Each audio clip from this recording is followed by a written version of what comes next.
The journey to 2027 elections is getting more interesting. The permutations are high, and the political space is heated up, while politicians are pressing the last button on how to woo eligible voters to their own interest. Hello, dear. Welcome to Political Affairs on Kama TV.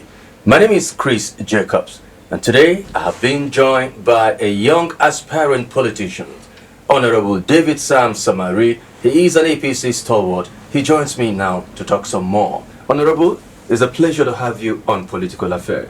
Thank you for having me. Indeed. Now, I'd like to start by asking you, how would you describe the Nigeria's democratic state in recent times?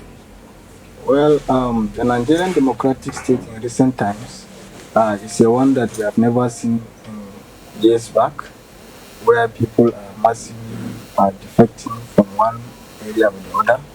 And also, we have seen some development by the present administration, which comprises the fiscal policy, which has to do with the removal of fuel subsidy, which in turn we have seen a channel of resources in infrastructural activities, and also the microeconomic growth, which have helped in turn rising the level of GDP in recent years. Interesting.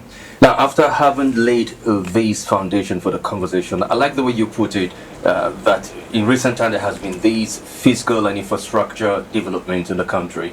But there's this saying also, if there is a will, there is a way.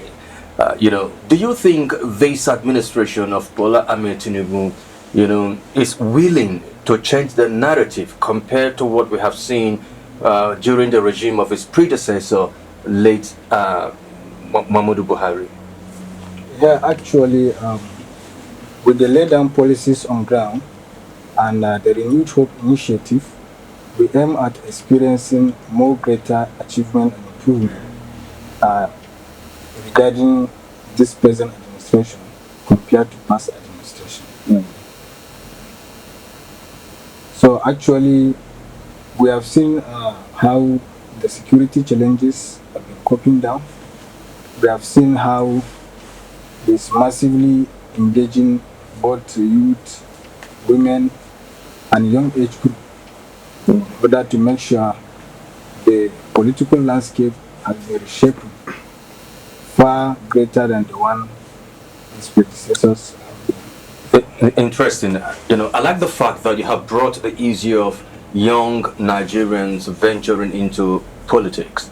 Yes, it was during the then Muhammadu Buhari's regime that a bill, Not Too Young to Run, was signed.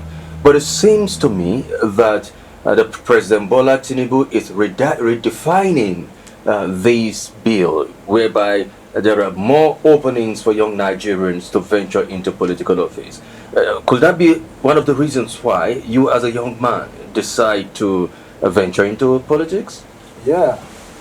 In recent times, and also like you said, during the administration of President Muhammadu Buhari, where that bill was signed into law for Not Too Young to Run, you can agree with me that it's only the All Progressive Congress that give enabling environment for young people to be on the platform. I can cite so many examples.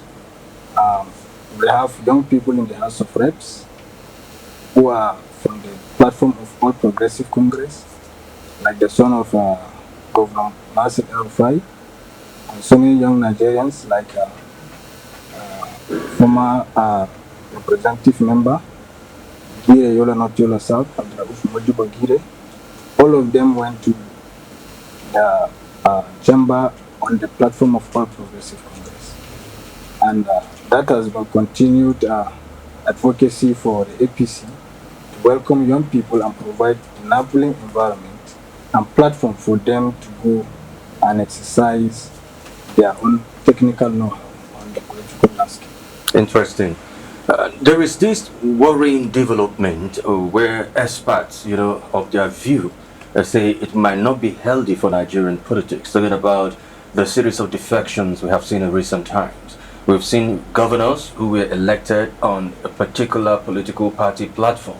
After spending one tenure, some in their second tenure defected to the ruling APC. You can count quite a number of them, just a microscopic few that are still remaining in their mother party. But are you worried that this might be unhealthy for Nigeria's democratic system, where everything seems to be in one basket? For instance, like putting all your eggs in one basket. But in politics, does that also um, does that signal a kind of a danger, in the nearest future, if Nigeria navigate towards what it seems like one party system? Well, actually, I would not like to comment much on this. Because they are running to your party. Not really. Yes, of course. Not really. Mm-hmm. Just that I want to be fair in my dealings with this issue. Okay. Because I know definitely this is not going to stop. Mm. After the primaries, maybe there will be another tsunami of defection. After the primaries, yes. Right? Okay. And new parties will begin to spring up again, or existing ones that are not fully recognized. People will be rushing there to be able to get their ticket there to run for the offices they wanted to. But the healthy wise of it is that the collection of like minds, in order to push the administrative agenda for the progressive development of Nigeria in a whole, is what is making these people to join the All Progressive Congress. Okay.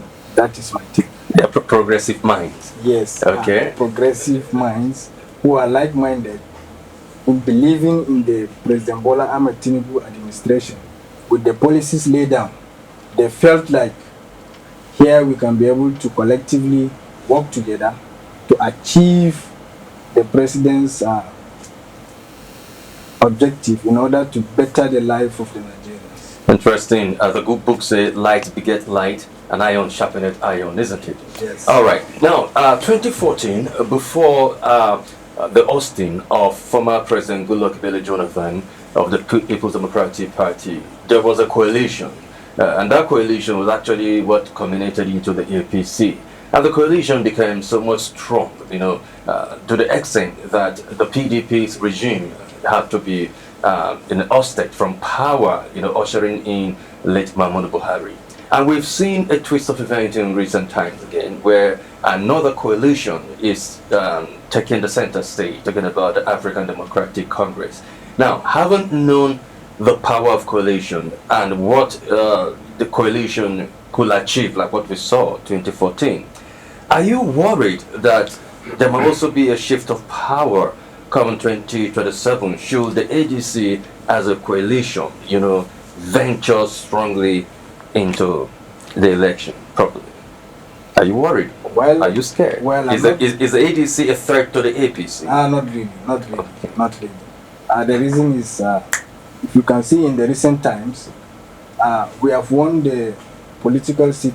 Even the example of the recent FCT elections that was held on Saturday, you could agree with me that APC have won all the political seats there.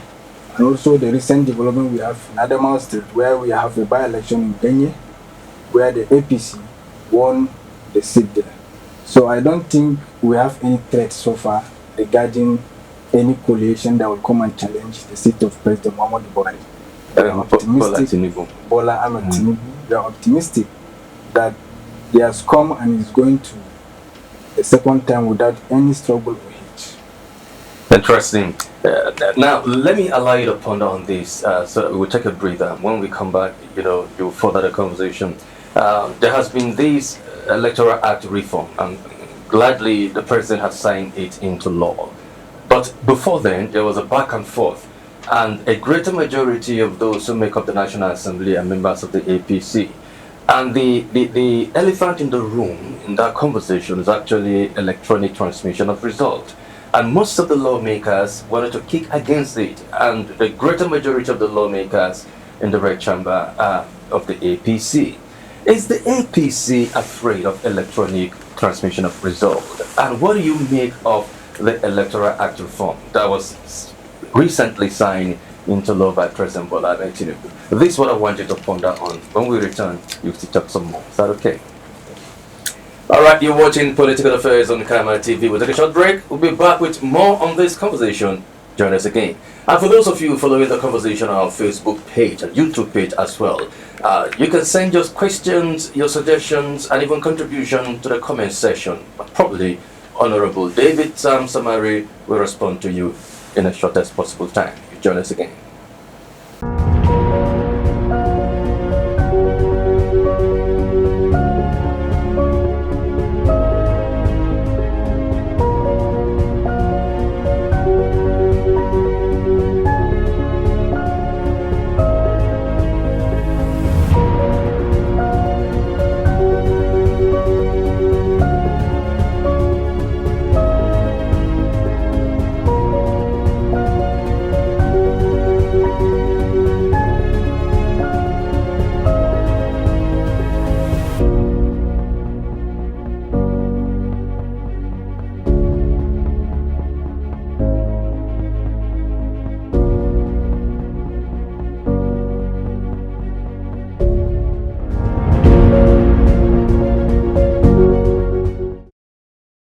Alright, glad to know you're still there. But if you have just joined us, you're watching Political Affairs on Camera TV.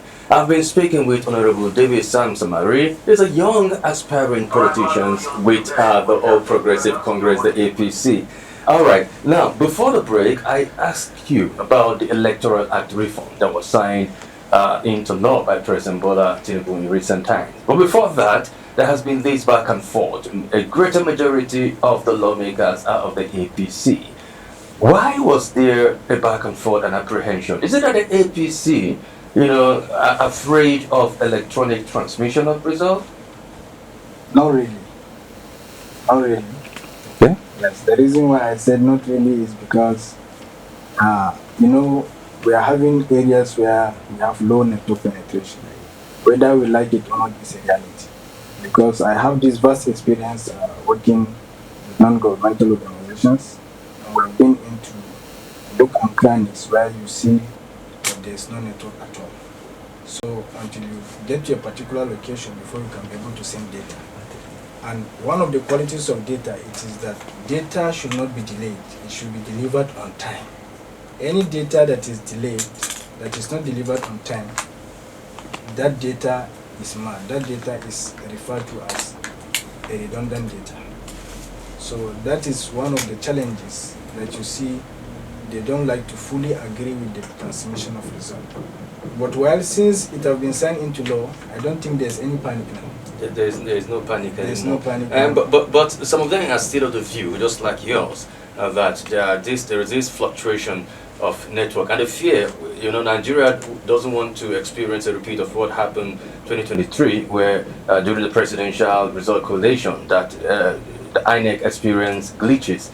But even the electoral umpire has attested to the fact that BVAS has the capability of, apart from accrediting, it also has the capacity of transmitting results. But by the way, you've given your disposition in regard to that. All right. Now, let me ask you one fundamental question. As a young aspiring politician, do you want to run for elective office? Yes, of course.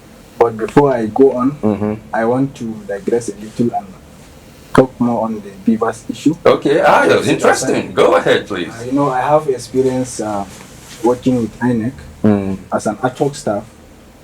I presided over a polling unit in the last concluded election. And BVAS was used.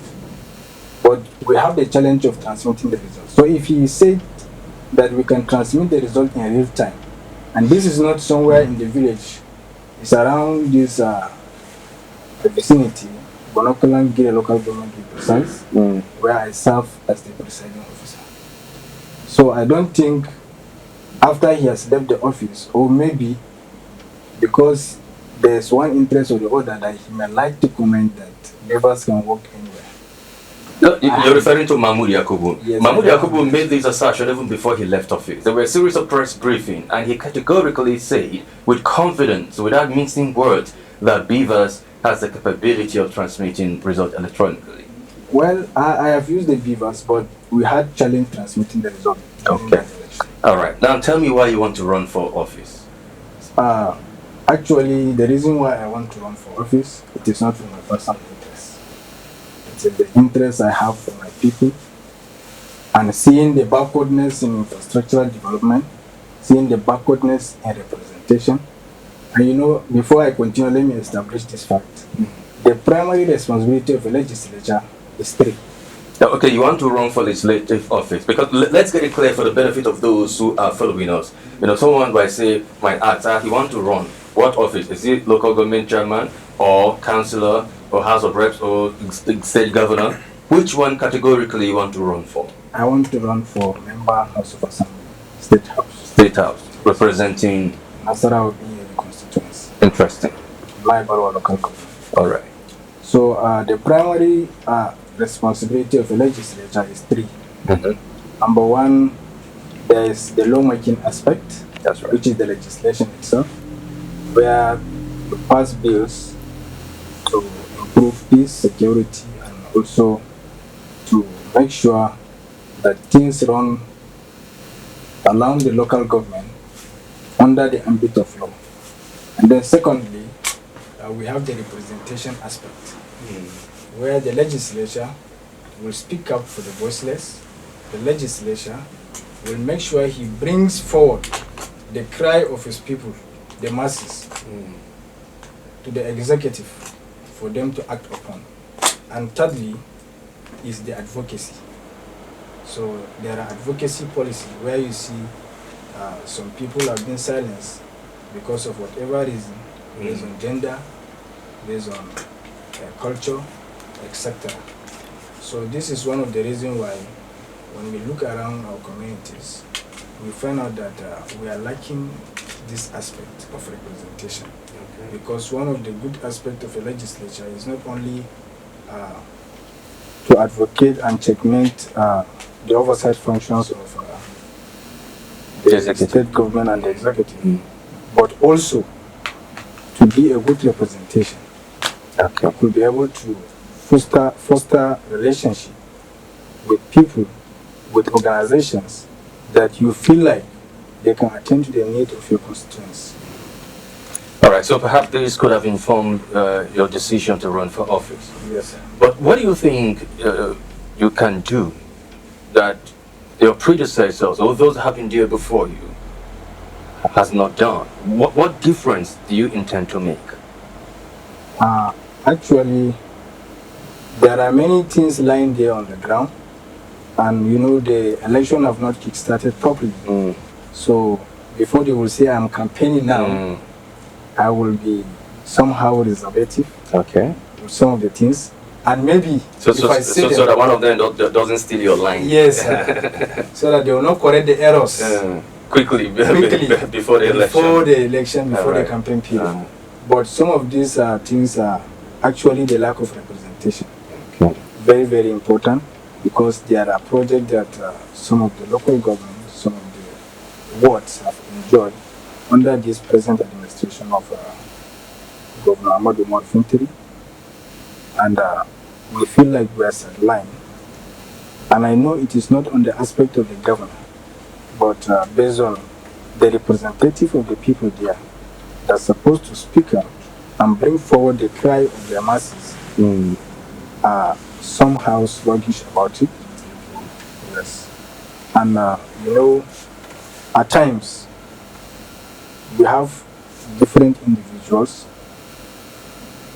One can occupy a particular seat, and you will find out that the input or the output there towards dividends of democracy is not compared to another person at the same level. So that is where we have individual differences. I'm glad you made mention of Right Honorable Ahmadu Fintiri. Now, there is this rumor that is making the round that Governor Fintiri might be defecting to the APC. But the body language of some APC stalwart who have been there, you know, who have tried to nurture the party for 8 years or thereabouts, seem not to be welcoming. Are you also part of those, you know, with such, you know, narrative that Governor Fintiri, if he comes to the APC, he might assume superintendence of the party? Are you part of those people with such kind of a mindset? While I will not say I am part of them, I will not say I am not part of them. The reason is the executive of the party, that's the stakeholders of the party here in Adamawa State, are in the best position to answer this question. But looking around some of the body language, like you said, of some APC members that have nurtured the party, I may comment that actually they don't really mean that when he comes, he will take over the political leadership. Maybe, politics is based on interest, right? Maybe they feel like their seat is threatened. Of course, of course. Yeah. But because he's coming with mercenaries. And you don't expect those who have been in power, those who have been as members of the State House of Assembly from the People's Democratic Party, you don't expect them to defect alongside the governor and not wanting to contest again for this various seat. While those who have been in the party, the APC, for some time, are just like you, who is also looking forward to, venture into elective offices, might be threatened. Your ambition and aspiration might be threatened. Let me talk for myself. Okay, quickly, we have limited time. All right. I will not be threatened because I know it is the masses that vote. Okay. Political parties provide platforms. And if you have the grassroots mobilization, you don't need to panic. Because, when the people are there for you, even the party will consider you if they truly want to win the election, that particular area. So I don't think people that is why the electoral reform you talked about, actually the removal of the indirect primaries is one of the major concerns of these people who are there, and they feel like this will be a threat to them. It may interest you that we that are coming up, we may even win the primaries and leaving those that have been there. So it's time for everyone to test his popularity. Yes. So your turn to Israel. Yes, sir. All right. Well, there is no better way to end this conversation than now, Honorable David Samari. I want to wish you all the best, in your endeavors. But this is just the part one of the conversation. We will definitely have a build-up on what we just started. It's a foundation you've laid. And I hope those watching us right away, whether on Facebook page or YouTube, will be keen to know more, for what you intend doing for your constituency, Nasara Binyeri constituency, Mayobela, Adamawa State. Thank you so very much for coming on the program today. Thank you for having me once again. All right, viewers, this is where we drop the anchor on the show today. Thank you for being with us from start to finish. Join us again same time, same station as we come with the first edition of the program. Until then, stay safe. My name is Chris Jacobs. God bless Nigeria. And for those of you following the conversation on our YouTube page and Facebook page, thank you so very much. You can as well send your questions, your suggestions, and contributions to the comment section. And probably we'll get back to you soonest. Thank you so much.